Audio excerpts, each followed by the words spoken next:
Hello, hello, hello, and welcome to episode 3 of Drafts and Drafts. This is Drafts and Drafts with Timmy McBee and Adam E. I am your host, Timmy McBits, and of course, I am here with my great co host, Mr. Adam E. Adam, how are you doing tonight? Pretty good. No complaints. Excited for this one. How are you doing? I'm good, man. I'm good. I, you know, I get excited about these. I love thinking about them. I love, doing a little prep for them. And I came out of week one and I was feeling really good. I was feeling really confident. It was a solid win, and I was like on top of the world. Where I'm like, oh, no, this is gonna be, if this is my competition, like I got this. This is nothing. And then I was given a swift kick in the ass in week two, and I realized that it's not as easy as I thought it was. So why don't you let the folks know just exactly how bad I got beaten last week? Yeah, the percentages out of me 78%, Timmy McBee 22. Um, was I happy last Wednesday when the results came in? For sure. Like the monkey's off my back, but I'm focused on tonight. I'm not focused on the greatest win of drafts and drafts history. Uh, ultimately you're only as good as your last draft, and so I'll try to deliver tonight. How more importantly, how are you feeling about it? Yeah, the whole like less than a quarter. That's not ideal. That's not ideal. Considering I'm hoping like my wife was one of the maybe three people that voted for me, but it was a tough one. I here's the thing, right? We went like week one went pretty well, and the feedback I got was you need to be more true to yourself. And so I went into week two and I was like, I am going to pick things that mean a lot to me. I'm going to be myself, and I'm not going to listen to anybody else. Like, this is what's important. And I realized that the crowd is way more fickle than I was anticipating. And as soon as you make any kind of a questionable choice, I just got flipped overboard, and I was totally kicked out of there. And so, were my picks bad? Yes. Was it mostly my fault? Yes. Am I more prepared for this week? Absolutely. I'm feeling really good about this week. I'm excited about it.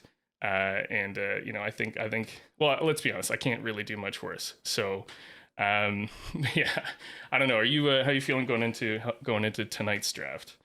Well, with last week, the crowd's always tough to please, and I got multiple messages saying, "For the record, I wouldn't go to either of your zoos."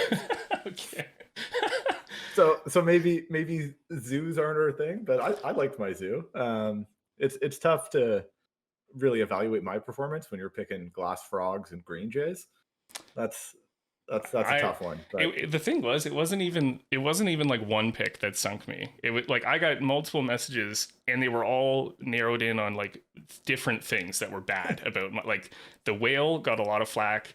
The yeah, glass frog got a lot of flack. The green jay, I think, probably got the most. yeah. So, and then the ones that I thought were like super boring, like the Phoenix and whatever, everybody was like, "Oh, I guess that's fine." I'm like, "All right, great." So, I put myself out there, and I got slapped back into reality. But yeah, no, it wasn't like I screwed it up in one area. So I did a total overhaul, and figured out that I need to reassess how I approach this. And a lot of general managers, when they go into drafts, the first couple years are a little rocky. They learn some lessons, and as long as you carry it forward, I think that's what's most important. Yeah, not much of a preseason for us. We're tied up 1-1, so at least you're not in the hole yet. Yeah, no, it's true.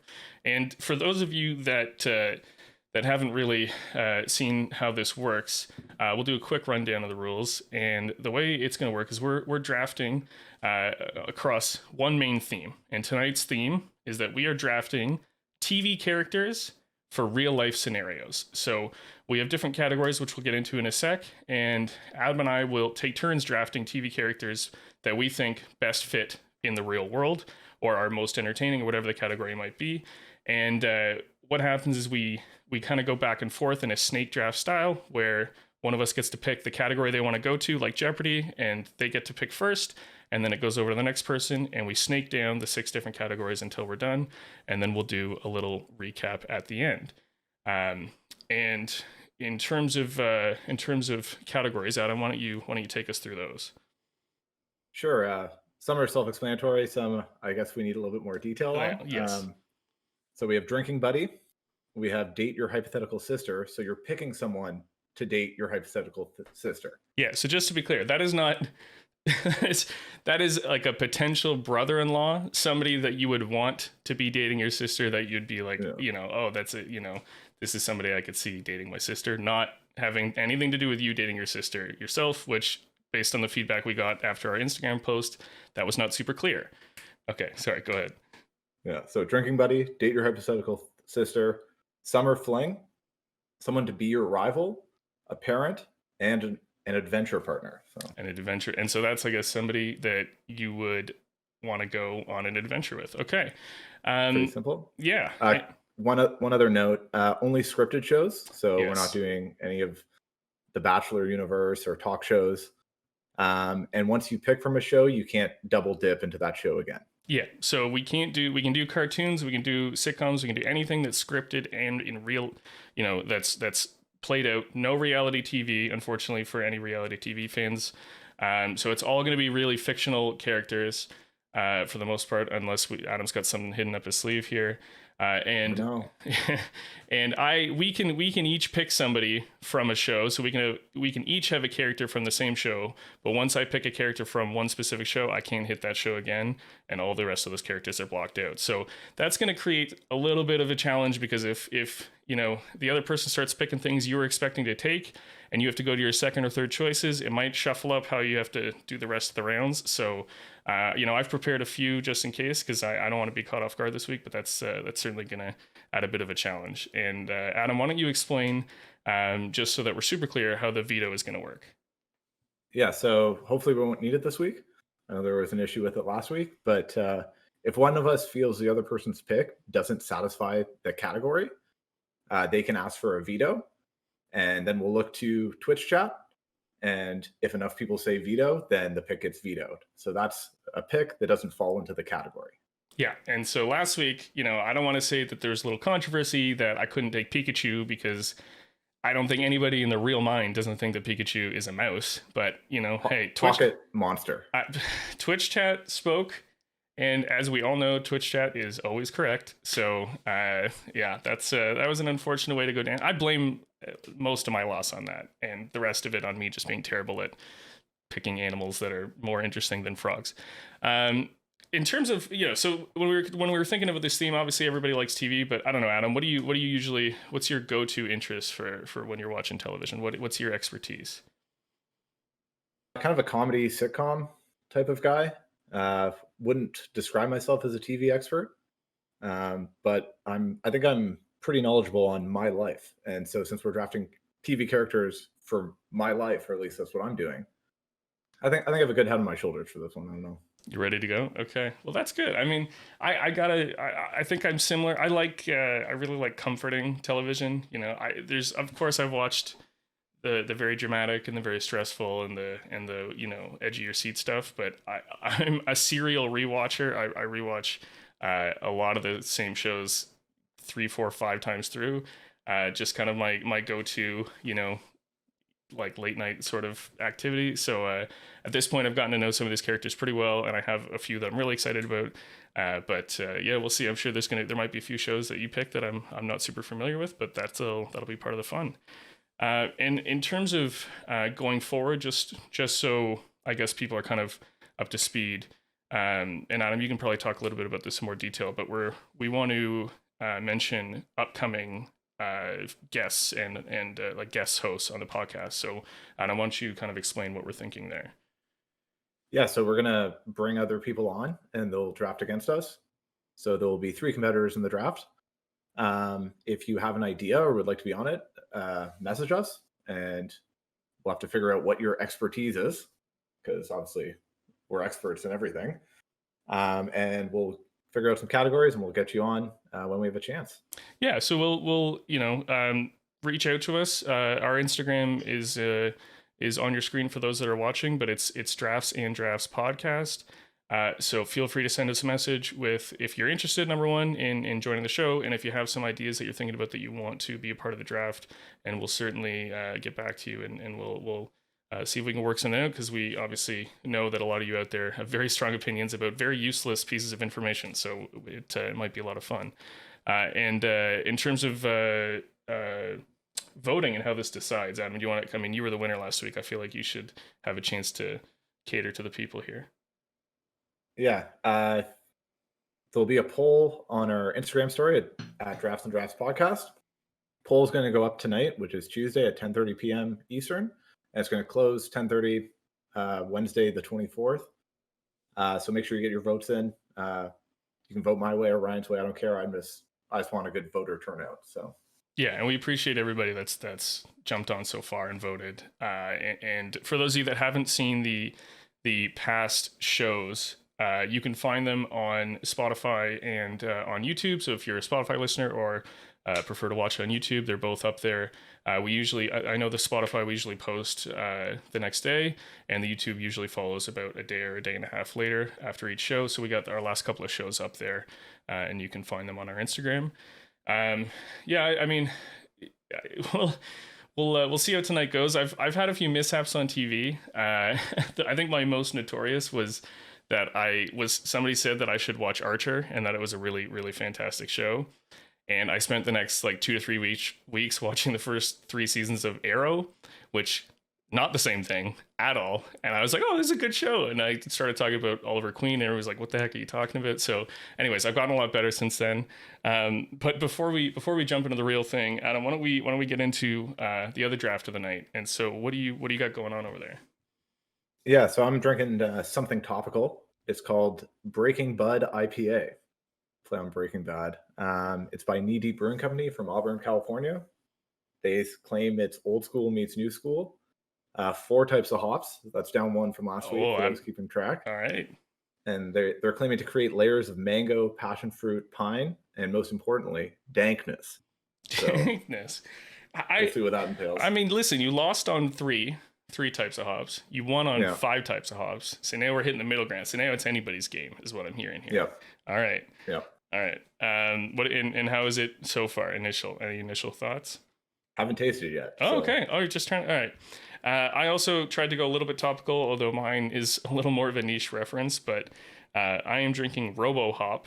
So RoboCop, for those of you that don't know, but I'm not going to get this into it. It was a 1994 Canadian television series called RoboCop. Did not last very long. It was about 1 season.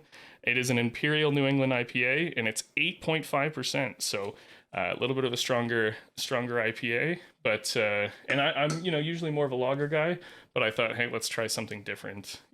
Got to mix it up after last week's performance. Yeah. All right. So with that, why don't we? I wish I could call the coin toss, but I guess considering that it's over here with me, I will let you call it, and this time I'll try and make sure it flips at least once. You ready? Yeah. Okay, let's go. Tails never fails. It is tails again. All right. Okay, here we go. I will defer to you on the first category. I was really nervous about this one, and I'm going to go adventure partner. Okay. So a lot of different ways I could have gone here, but I'm looking for someone to bring them into my real life that doesn't disturb my normal day-to-day too much. Like I don't want to go on long quests, preferably just kind of like a 9 to 5 adventure. Mm-hmm. And so I was pretty nervous because this name got sent to us in an Instagram message, and that would be Miss Valerie Frizzle, aka the Frizz from the Magic School Bus. That did come across today. Interesting. So you're relying on you're crowdsourcing your answers. Okay. I've a screenshot of my search history from last night, and the Frizz is on it. Okay. She made my board before the message. So one thing I'm looking for is safety as you get into the bus. Seatbelts, everyone. So safety is important. She also has a 100% return rate on her adventures. Well, we'll get to that. But yeah, no one gets killed off in the Magic School Bus. I'd hope not in a children's cartoon. Yeah. I like adventures where I can make it home for dinner. That's a plus. Mm-hmm. You get to surf on a sound wave. You get to swing through the stars. You get to go to Mars. You get to go inside Ralphie's body. I'm happy with the Frizz. What can I say? So yeah, I mean, listen, that's something I think that like touches all of our collective childhood experiences in terms of our first series of adventures. Many of them were led by the Frizz, and I got no knock against the Frizz. She is, I mean, it's everybody's like dream teacher for sure in terms of making school interesting. There was one episode that they went to Pluto, and I can't. What's the red-haired kid's name? I can't remember his Arnold? name. Arnold. Arnold takes off his helmet on Pluto. His head freezes over. His sister or his cousin, I can't remember who it was like the main source of that. I mean, that he should have died. Let's be real here. And so that opened my eyes up a little bit into the dangers of like some of these things that they're actually doing, and the fact that these kids are all in elementary school. I'm not. I mean, listen. I think you're probably smarter than the average fifth grader. We don't know. Maybe we can play the game or something. But they had some close calls. That's for sure. Hey, No one likes Arnold anyway. So that is true. Nobody did like Arnold. That's fair. But okay, that's an interesting pick. It was not on my list, but it was a good one. And this was a category I wanted to hit pretty early, so I'm kind of glad you went there. And there was some good choices on the board, but I'm gonna go pretty heavy pretty early. And this is somebody that exudes all the characteristics of a travel companion that I would want, and that is Lord Jon Snow. And Jon Snow has all of the skills that you could possibly want: survivability, swordsmanship. He can hunt. He can negotiate. He can lead. He can follow. He can do anything you need to do. The guy made a living out of surviving in one of the most desolate and difficult areas of the world. I mean, in their world at least. So I think if I had to accomplish something in terms of, I had to go from point A to point B, I had to go on an adventure. I need somebody by my side that's loyal and that's trustworthy and that's going to absolutely carry their own. I mean, you think about everybody that was willing to follow him around and do whatever the heck he was suggesting they do and appoint them as leader. And I think, I'm not saying I want this guy to be my best friend, and I'm not saying I want to live the lifestyle. I'm just saying if I had to recruit one person to accomplish something, I think Jon Snow would be the way to go. Yeah, I feel like he has a lot of baggage. He's going to drag you into all his adventures instead of you kind of choosing your own adventures some days. Yeah, like Jon Snow, it's a good pick. He's going to protect you. Survivability rate, though, I don't know about the safety of this. He doesn't have a good success rate with it. A lot of people die when he's on an adventure, so I just don't feel too safe about that. I think he was in. It depends on the. Okay, fair. It depends on the dangerousness of the adventure. But overall, I'm assuming that if it is actually in real life and it is an adventure, I'm probably going through something that's a little bit less lethal than fighting the White Walkers. But yeah, that's a fair point. That's a fair point. Okay, so like maybe on your adventure, he tags along and he's like, "Well, like we should probably go fight the White Walkers." So he's just gonna be complaining about it. Not the jolliest guy either. Yeah. Oh, neither am I. So, especially you throw me on like a camping trip. Ask anybody. I am definitely not the jolliest person you've ever met. So, I mean, we both just kind of do our thing and sit by a fire and muse about how we used to have better lives. I don't know. I guess he didn't really have a better life. All right, Jon Snow and Miss Frizzle. Definitely different directions to start. Okay. Next category. I am going to jump to something that is the number one category on my board because I think there's a best answer and I want to take it. And that is the potential brother-in-law. So, that's the wrong answer. That's not what I was going for. I was going for that. There we go. So, in terms of potential brother-in-law, you're looking for something, obviously, that you're looking for somebody that is, or date your hypothetical sister, whatever you want to call it. You're looking for somebody that is respectful, that you could see being a part of your family, that you trust, that, has all of the positive categories. And I think the person that has all of those characteristics and more is Jim Halpert from The Office. And so Jim, throughout the course of The Office, nobody's perfect. I'm not going to say he was perfect. Everybody has flaws, but he's clearly devoted to his family. He's funny. He's always polite to, anybody that's remotely not Dwight. He works hard when he needs to work hard. He's smart. And just in terms of somebody that you could picture taking care of, your sister and being respectful and doing all the things that you need to do. In addition, he's tall, he's cute. He's he's got everything that you're like, oh, this is somebody that like I'm excited about, and I think he's a great person for that. Yeah, I'll be honest here. When I first saw the category, he was number one on my board. But what I do is I watch the tape. I look at the full resume. Okay. All right. Let's bring up a couple issues with Jim Halpert. You had arguments ready to go. Okay. Oh yeah. Yeah.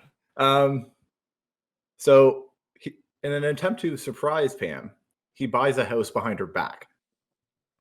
Well, that's a major life decision that he's not including his partner in. Absolutely. But you could always, sell it, and it's like, hey, it's a gesture. Some people like people that take risks, Anyways, it's like a 25 to 30 year commitment without your partner's input. You just flip it. You renovate it or something. You flip it back on the market. Anyways, yeah, keep going. That's red flag number one. Red flag number two. Pretty sure he goes and starts a company in Philly, invests all their savings into the company, or at least most of them, from what I gathered. Kind of putting himself first there. He's not really caring about Pam's dreams.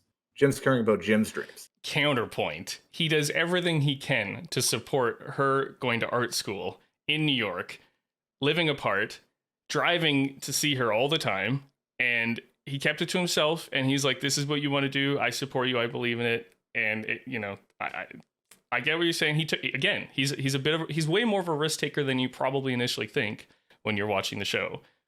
But I mean, you can't say he didn't put her dreams first as well. Anyways, he's an eye for an eye guy. He said, "Oh, you went to art school? I'm going to do this sports thing in Philly." I don't know, but it's fine. That's your pick. Yep. Yeah. Fine. Jim Halpert, sure. Okay. Okay. All right, let's hear it. I'll go another popular show. And I will be taking Miss Chandler Bong. Or Chandler Bing. Chandler Bing? Wasn't expecting that. Okay. Yeah. I think throughout the show, at the beginning, maybe not so much, but once he got past Janice and he starts dating Monica, he becomes quite mature. He's very good to her. He supports her. They have the struggles with the baby, and he's a rock star throughout that. Yeah, that's a tough thing to go through. You saw how nervous he got about the proposal. I feel like he could fit in well wherever he is. Everyone loves Chandler. Everyone wants to be Chandler too. Yeah, I think Chandler Bong's a great pick, or Chandler Bing's a great pick here. Okay. He's been one of my favorite TV characters, so I'm not going to knock him as he's entertaining. He's a huge pushover. I mean, it is that way because Monica is who she is, so I get that. But he does some weird things. The whole proposal thing, he turned into an absolute disaster where he was like, I'm going to make her think that I don't want to get married. And then I'm going to try and trick her. And then, that was a mess. Like, especially knowing that who he was going into it, into the relationship with, could have handled that a lot better. Obviously it worked out, so that's fine. He struggled. I mean, you talk about guys that puts his dreams first. He just quit his job because he didn't like it. He was making good money. He just quit his job and he's like, nope, I don't want to do this anymore. I'm going to sit at home. And like, not that he didn't want to get work. Of course he wanted to get work, but he actively decided, I don't want to work anymore. And, that's got to be tough when she's working weekends and nights and working in the restaurant. Hey, listen, everybody's got their own thing, but like, I thought that was like, you should maybe talk to her before you just like walk out of your job. In terms of, the pregnancy thing, he did a good job. He had moments where he was like a little bit self-destructive, but I mean, that's his quirks, that's his personality, and I don't hold that against him because it was obviously played up a bit for the show. So overall, definitely not a bad pick. I think it's a safe pick. He's a good guy for sure. He obviously, like, I don't want to sell it for you, but I loved how he was like, I want to spend all the money on the wedding. and the whole house thing, and like they're always like excited and stuff. So yeah, that's a good pick. Just a quick question. When they went to buy the house, did they do it as a collective thing, or did one of them do it behind the other one's back? Well, they did it behind the group's back, so they both did that together. Fine. Yeah, yeah. Fine. Okay. All right, that's All right. fair. That's fair. What do you? I'm gonna go. I'm gonna go drinking buddy next. Okay. You're hitting all the orders. This is my third. I wanted this one third. Okay. Okay. So this is a tough one for me because Yeah, you kind of have to balance the level of craziness you're willing to deal with. for sure. So I love Always Sunny, but you don't want to go in that direction. Like the Right? whole Charlie Day thing is like a yeah. That'd be fun for So a you- weekend. Yeah. Yeah. Soon you'll be eating cat food and sleeping with Frank. So Yeah. Playing, I'll, playing what is I'll it? pass on that Nightcrawlers? one. Yeah. Yeah. So I'm just gonna go with a general lovable guy, and that's Nick Miller from New Girl. Yeah. Fair. Okay. So he's a little crazy, but not too out there. He's a bartender, so also in this pandemic world that we're living in, he probably knows how to make a bunch of drinks for you. So that's great to have in a Yes. drinking buddy. He does. And a big thing is you probably get to learn the rules of True American. Which I've always wanted to play. And so that's the drinking game they play on the show, and it starts with a shotgun tip off. And any drinking buddy that creates a game that starts with a shotgun tip off, that sounds pretty good to me. Yes. That's your sell. That's it. That's your sell. Yeah, that's all I got. Okay. Well, number one, was Nick Miller on my board? Absolutely. Did I have a much better sell than you? Apparently, because I was like, did you decide this 5 minutes ago? And yeah, I mean, listen, the guy would be fun to have beers with. He seems like a pretty lovable guy.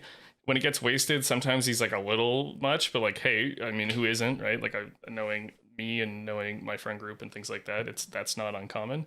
Yeah.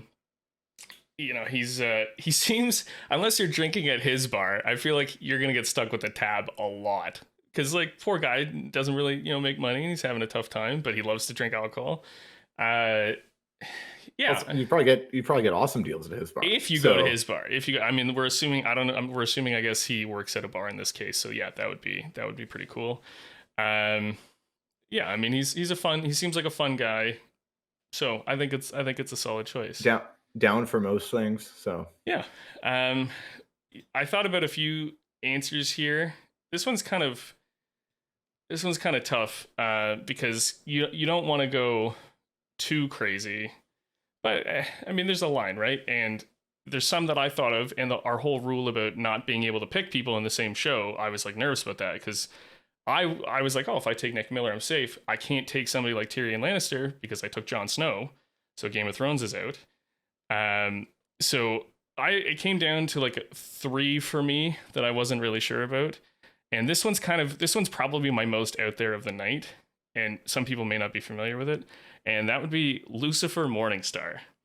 And so, have you ever seen the show Lucifer? I don't know if you ever watched it. no, I haven't. Okay. I've heard a lot about it though. Yeah, so Lucifer is a show about essentially the devil on Earth. He goes to Earth and lives as a nightclub owner, and he works with like a LAPD detective, and they solve crimes. That's the premise of the show. And you learn a lot. Like in the show, he while he is literally Satan and he used to govern hell, you realize he's not actually that bad in terms of like he doesn't try and hurt people, but he punishes people, which is like kind of scary. The reason I think he's kind of neat is because, number one, he lives a pretty interesting personality where he's always doing fun and interesting and exciting stuff. And he owns a really dope nightclub. He drinks the best kind of liquor always because he's got a ton of money. He's got an amazing apartment in Los Angeles. And he just usually hangs out with a really interesting crowd. And so, granted, like, as long as you don't piss him off, I feel like he would be like a really fun guy to sit down and have drinks with, because in terms of like the things that you could learn about both the universe and otherwise, I think the whole thing is like super interesting to me. I might get shelled for this one because everybody's like, oh, he's the devil. I'm like, yeah, but if you know the show, he doesn't actively try and harm people. He only punishes them for their bad choices. So as long as I stay on my good behavior. Where's the cutoff on that for bad choices? Like if you choose the wrong restaurant if one you night, hurt if you is hurt he no punishing you? no, it's if you hurt other people, he will punish you. Okay. But not if you just like do your own thing. Which is why Can he ends up solving crimes, because the people that committed the crimes are the ones that he wants to punish. can he get drunk on the show? No, sort of. Yeah, he has to drink a lot though, but he does get drunk. Yeah, he drinks all the time. He never stops drinking. By the way, he's always drinking. Okay. Like it seems like he's pretty put together while he's drinking though. Which like sometimes isn't that fun. Yeah. Sometimes you want that wild side to come out. Yeah, fair. And yeah, maybe the devil's a little bit too tame in this case. I don't know. Well, that you'd have to watch to find out.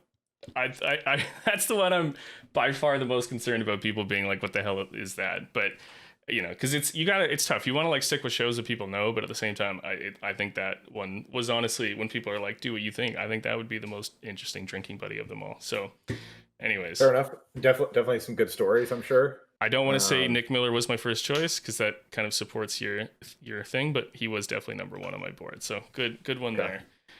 All right, jumping over, and I am going to go with choosing my rival.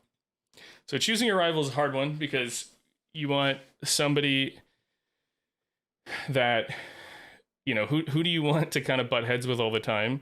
You don't want to pick somebody terrifying or scary or actually dangerous, but you also don't, you know, you want to pick somebody that you can genuinely dislike. I think that's how I view the category. We didn't put too much parameters around it, but that's what I'm thinking.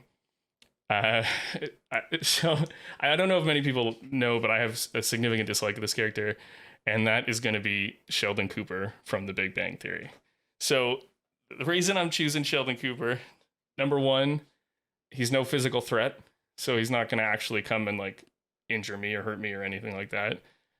Number two, he's incredibly selfish. He's a pretty terrible human being overall, and I have every reason to dislike him and not feel that bad about it, because he's both hurtful and selfish to people he knows and to people he doesn't know. So he's equally just terrible overall.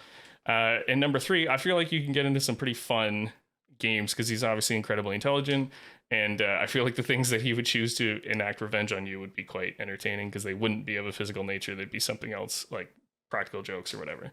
So of all the people I've ever watched on TV that I've wanted to have a feud with, I have to go with Sheldon Cooper. He's gonna outsmart you in some situations though, right? Oh, for sure. But he's got to be a worthy rival. Otherwise, like, you can just pick the worst character ever. But that, you know, he's got to be a challenge, and that would be the challenge, the intellectual, not the physical. I'm sure Rainey outsmarts you too. He'll probably throw a bazinga at you, and then that hurts. That hurts. That would hurt. Yeah, I gotta say, if I got bazinga'd, I'd probably be genuinely mad about that. I don't like him. Don't like him. So I'm team Timmy on this one. All right.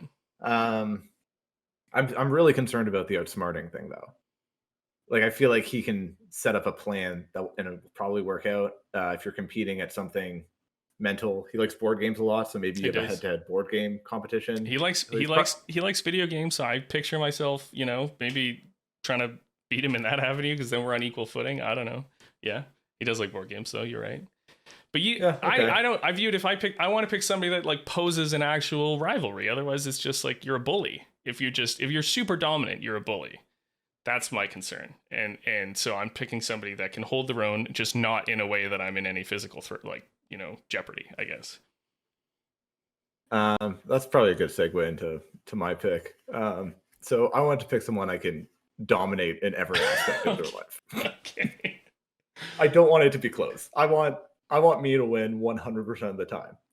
So I defined a character that I didn't particularly like. I think they're fine, but and I can physically dominate and mentally twist into a pretzel.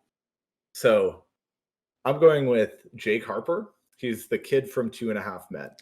Wait, at which point in the show? When he's a literal child, or when he's like a teenager? I think the show is 8 seasons long, and he went from 10 to 18. Yeah. I'll take him at any point. Okay, so I don't care. You're gonna choose a 10-year-old as your rival. Okay, I'm just being clear here. Okay, yeah. So the show's title describes him as half a man. So off to a good start already. His Wikipedia page describes him as a dim-witted buffoon. So I think it can outsmart him. I won't get trapped in some sort of Kevin McAllister situation, which is terrifying to me. I think I could take him in anything. I think I could outsmart him. I think I could beat him in a bar fight. Well, I guess it wouldn't be a bar fight. Maybe at like Chuck E. Cheese, we get in a fight or something, and I kick his ass. So if for me to win this draft, if hypothetically I have to beat up a 10-year-old, I'm willing to do it. I'm willing to do it. See, that's fair, and I think you would definitely dominate that relationship. Like, there's no way you don't. He's either 10 or 11 or 12 or 13. But I'm not going to go into Webster's dictionary defines, but rival, I'm thinking there has to be some sort of, not equalness, but like a mutual level of like, I find you a worthy challenger. Otherwise, I just don't think anything of you. So I get what you're saying. You have no remote liking, like, have any positive feelings towards this character. I don't think a lot of people do. I mean, he does get to a point. I mean, a lot of characters on that show get to a point where you're like, you're just terrible people. But that's, so we took different approaches there. And I get what you're saying. I had a different view. All right. That's fair. I'm up next. Yeah. Okay, I'm gonna go parent. And I'm gonna go with potentially like the biggest dad of all time, and that's Phil Dunphy from. He was on my list for sure. Yeah. He's funny. He has the best dad jokes. He's kind of a dork, so he does like dorky things. Like he buys like drones and stuff, which I think that's a pretty dad thing to do. I'm fine having him there.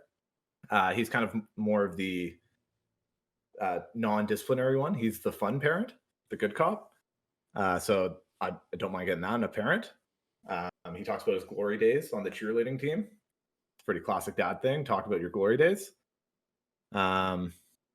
Yeah, Phil Dunphy. I'd be happy. He raised some fine kids, so I'd be fine if I was the next one of those. Yeah, I think that's good in the sense that, like, I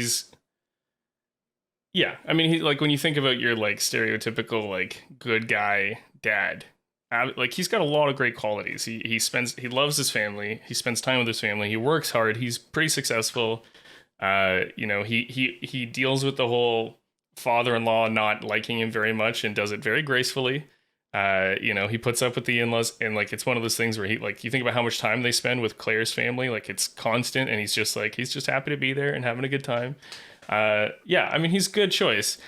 My concern is that I think Claire should get way more of the credit for raising, put together successful kids. And, he doesn't, I think he's too much on the side of like kid's best friend and not enough on the side of like raising a well-rounded human being. So I get where I'm thinking about it. If I was like, oh, what would be a fun dad growing up? Like, of course, Phil Dunphy was definitely somebody I thought about.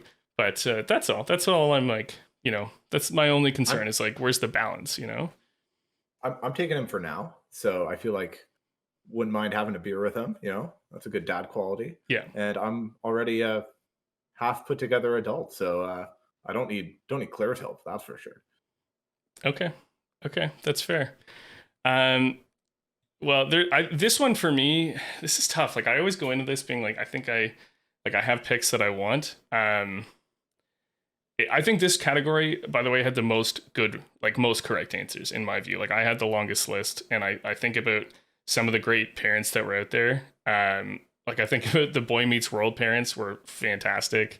Kitty Foreman, totally underrated. She was my number 2. Yeah, there's a lot of really good parents, and it came down to a couple for me.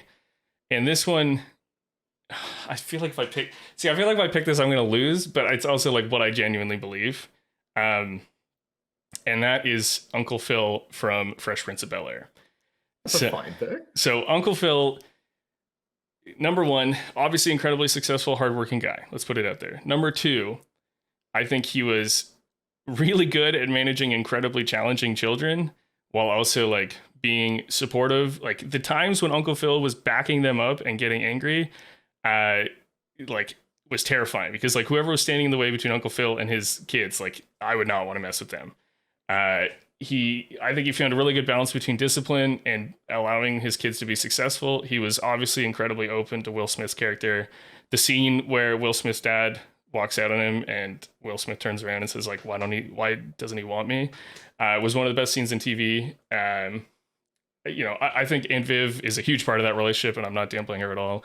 Uncle Phil, I think, played more of a role in the show, but so I think about like somebody that would set me up for success in life while also being supportive and long term, somebody you'd want to be a parent. And I think Uncle Phil was like the best, one of if not the best dad on television. I think if you watch the full tape too, like maybe you're concerned about how you're going to fit in with this family, you already have a blueprint of him adopting a kid. So bring him over as your dad. You already know how he's going to act. If I just show up on his doorstep and I'm like, hey, I need somewhere to go. Can I get in here? He'd probably be like, yeah, sure. I don't know, maybe. Yeah. That's a good point. I never even thought about that. That's it. There you go. Helped you out a bit there. I don't think that was a bad pick at all. Okay. But yeah, not a lot of bad picks in that category. So. No, I think there's a couple other ones that I don't want to say them because then I feel like I'll make myself worse. But I think that category had the most good choices personally.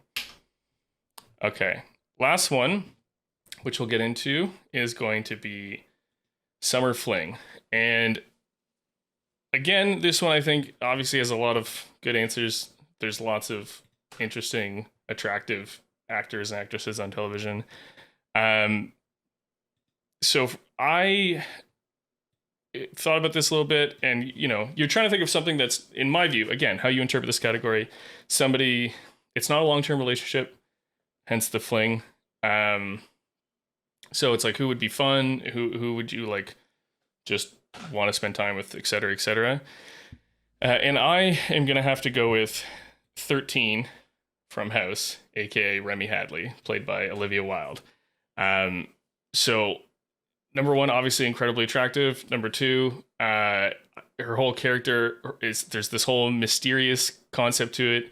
You don't know, you don't know who she's in or what she's into. Like she just keeps everything close to the chest, which like is like fun in a fling. Not obviously necessarily something you want in like a long-term relationship, but like that would be fun. Incredibly intelligent, clearly. And I don't know, I feel like I think about like she loves going to bars, she loves having drinks, she loves hanging out, she loves just casual stuff. She obviously, I mean, House is all about characters and their flaws and all these, you see the bad side of everybody over the course of the show. And I'm like, okay, hey, everybody's got flaws, and if anything, that makes you more interesting. So I'm going with 13 from House. Haven't watched House, so don't have too much to comment on. But Doctor, that means she works a lot. Flings are pretty short term, so you want to strike the right balance of work. And if she keeps everything close to the chest, like you don't have time in that summer for her to open up to you. But if it's just not that I wouldn't want that, but if it's just a fling, like, are you looking to get super deep with somebody? Because if so, is it a fling, or are you looking for something else? I mean, this is like a month or two. You know what I mean? Yeah. Okay. Sure. Okay. For Summer Fling, I needed someone who was strong, who was confident and witty, and so I'm going to take potentially the queen of the fling, and that's Samantha Jones from Sex and the City. All right. She's proud. She's confident. She doesn't have long relationships in the show. I haven't seen the show that much, so I have a lot to learn about her. She doesn't have very long relationships, so she's kind of used to the fling lifestyle. She likes to have nights out. She's successful, tremendously confident, which I'm good with. She's going to talk about it with the girls, but that's fine. That's fine with me. Yeah, Samantha Jones, Sex and the City. I think it's no judgment. Are you like? Do you have a preference for women that are older than you? I don't know how old she is in the show. I genuinely don't know at what stage the characters on the show are. Like when they first started filming the show, she is the oldest of the group, and when they first started filming the show, she was, I think, 40. I'm 30 now. It's just a fling. I'm not. I think that's that's kind of the upper limit of my age range, but she's young at heart, so I think we could have fun. To answer your question, no. I'm just saying, you had any choice of any fictional character, and you took somebody that's like 40% older than you. So I was curious if it was, just something you were wanting to try that you hadn't tried yet. No, that's not part of it. I just think she fit the category the best, and I'm good with it. I'm good with that. And you wouldn't be like intimidated at all by her prowess. You'd just be like, "Let's do it. Let's try it out." I'd be intimidated, but that happens to me with all women, so that's not an issue. You got to face your fears, I guess, right? You got to try new things. Hey, listen. That would certainly be an experience. The short-term relationship thing, I think, is definitely. I don't want to say her expertise. I've definitely seen a fair amount of the show, but not enough. Not like I haven't watched every season, so I can't talk about any. I know she had a couple like longer-term relationships. Yeah. But at least early in the show, she doesn't catch feels. I think that's what the use says. So, would you be worried about potentially being referenced in her friend's article in the newspaper about Sex and the City? Any press is good press, so maybe it helps out our podcast. Oh, okay. I'm doing it for us, right? Depending on how you are and how you treat her and all that kind of stuff. That's a lot of pressure on you. You sure you're ready for that? Yeah, I think I'm pretty respectful, so I'm good. Why don't we run down some of our answers? Do you want to start? Sure. Adventure partner, I went the Frizz. Date your hypothetical sister, I went Jim Halpert. Drinking buddy, I went Nick Miller. Parent, I went Phil Dunphy. Rival, I went Jake, the kid from 2.5 Men. And summer fling, I went Samantha Jones from Sex and the City. Okay. And I had for parent a different Phil, Uncle Phil from Fresh Prince. For drinking buddy, I had Lucifer Morningstar, played by Tom Ellis. For summer fling, I had 13, played by Olivia Wilde. For date your hypothetical sister, aka brother-in-law, I had Jim Halpert, played by John Krasinski. Adventure companion, Jon Snow by Kit Harington. And choose your rival, I chose Mr. Sheldon Cooper, played by Jim Parsons. I don't know. I feel like I went into that one thinking it was going to go better, and then as it went through, I don't know, it's kind of spiraled on me. But I think it's relatively solid. I feel good about a few of them. Again, I'm trying to stay true to myself on these. Yeah, I got all my number ones, so I'm happy with it. I think you missed a couple, if I recall. What, in terms of my number ones? Yeah, I think you said Nick Miller. You took Nick Miller. He was and Phil Dunphy was up there for me as well, but I wasn't sure if I wasn't going to pick him. Well, that's interesting then, because listen, you got your number ones. I hope you win. You got everything you wanted out of this draft. So yeah, we'll see if the preparation pays off. I think we took a couple of risks. I think Lucifer is definitely a risk. I think Samantha might have been a bit of a risk, not a huge one, but a bit of one. So yeah, we'll see. We'll see what the people think. And again, for those that don't know, we're looking for your votes to decide who wins on Drafts and Drafts podcast. So the poll will be up later tonight, and we'll run all day tomorrow. So it'll be accessible that way. For those that are listening on Spotify or watching on YouTube or any other medium, we really, really appreciate it. We love doing this. We love having fun and talking about things. I think we should review the second draft. Oh yeah, we should. We do. Yeah.